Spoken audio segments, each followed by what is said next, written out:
Okay, अस्सलाम वालेकुम guys, welcome back. आज एग्जामिनेशन ऑफ रेस्पिरेटरी सिस्टम के बारे में बात करेंगे।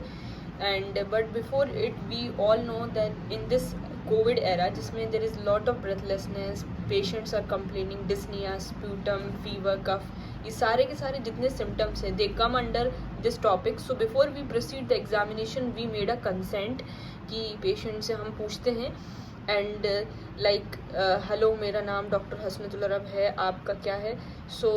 तो आज हम आपका चेस्ट एग्जामिनेशन करने जा रहे हैं, तो ये सारी चीज़ें उनसे कंसेंट लेते हैं पेशेंट का। तो ये जांच हम कर सकते हैं कि नहीं, ये सारी चीज़ें उनसे पूछनी है। Then we will start the examination. सबसे पहला पॉइंट होता है इंस्पेक्शन के अंदर size and shape of the chest. Size and shape of the chest के अंदर हम देखते हैं कि ये बायलेट्रिकल सिमेट्रिकल है या नहीं, और it is elliptical in cross section है कि नहीं। So first thing we can say that अगर कोई पेशेंट है और वो बायलेटरल सिमेट्रिकल उसका शेप है, so it will be fine. लेकिन in applied aspect it comes कि एबनॉर्मल चेस्ट भी होते हैं, like pigeon chest seen in rickets, and second is barrel shaped chest is seen in emphysema, COPD. So first point we have completed about inspection, that is size and shape of the chest. Then the second point we will see is the movement of the chest, how the movement is taking place. हम observe करेंगे in the movement there are 4 points होते हैं, सब points होते हैं कि respiratory check हमें देखना है कि रेस्पिरेटरी रेट कैसा है। So remember when you is examining the patient, respiratory patient, so you have to stand the right side of the patient and observe them. So आपको हमेशा उसके राइट साइड खड़े होकर ऑब्जर्व करना है कि उसका रेस्पिरेटरी रेट जो भी आप एग्जामिन कर रहे हो, तो वो सारी चीज़ें आपको राइट साइड में खड़े होकर ऑब्जर्व करना है। सो रेस्पिरेटरी रेट जो होता है नॉर्मल 12 to 18 होता है और हमें ऑब्जर्व करना होता है, ठीक है। देन जो सब पॉइंट है दूसरा विच इज़ रिदम, तो हमें रिदम देखनी है, कैसी रिदम हो रही है इसकी। Then third point is type of breathing. हम बेसिकली हम जो 2 टाइप ऑफ ब्रीदिंग जो है that is abdomino thoracic breathing या फिर थोरिको एब्डोमिनल ब्रीदिंग। ये 2 चीज़ें हम देखते हैं।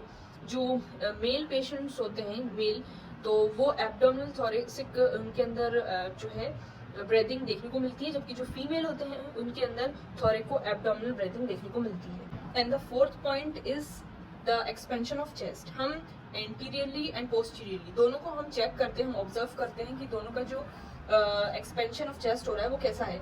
सो I am observing it from the right side and anterior aspect as well as posterior aspect हम दोनों चेक करते हैं। सो वो सारी चीजें इसके अंदर एक्सपेंशन ऑफ चेस्ट के अंदर आती हैं। Third point in inspection is the accessory muscle of respiration. Inspiration जब करता है patient, so whether it is, हम देखते हैं कि इसका जो एक्सेसरी मसल है वो वर्क कर रही है या नहीं।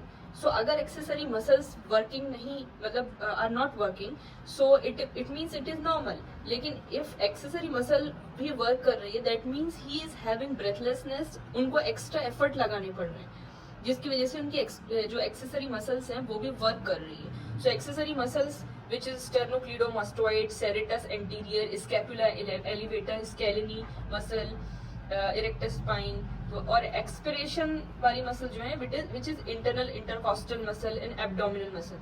तो ये सारी चीजें हमें देखनी पड़ती हैं आपके एक्सेसरी मसल्स ऑफ रेस्पिरेशन के अंदर। तो the next point, that is fourth point, we have to see is the position of trachea.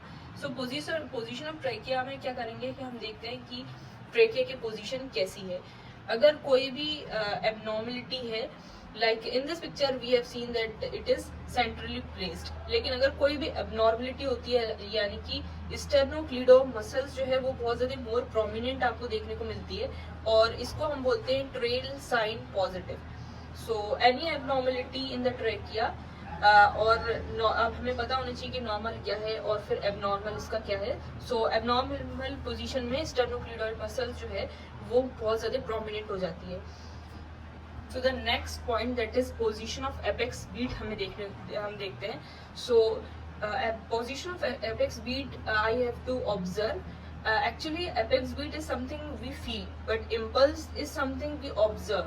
So अगर हम कोई भी पेशेंट है, लाइक कोई भी थिन पेशेंट है, so we can observe it well because उनके इंटरकॉस्टल स्पेस एंड सारी चीज़ें जो है, क्योंकि वो थिन होते हैं तो उनको आराम से हम ऑब्जर्व कर सकते हैं। सो अगर कोई भी किसी को भी वेंट्रिकुलर हाइपरट्रॉफी है या फिर कोई भी लंग डिसीज है, प्लूरल लंग में कोई डिसीज है, प्लूरा में कोई डिसीज है और any other disease of heart, so हमें एपेक्स बीट जो है वो डिस्प्लेस नजर आती है downward and upward. So apex जो अपाइकल इम्पल्स है वो हम इसमें देखते हैं। To observe it by standing in the right of the subject and we have to observe the apical impulse. So we have completed the inspection point in the respiratory system. Next video हम दूसरे point पे अब आते हैं, palpation part.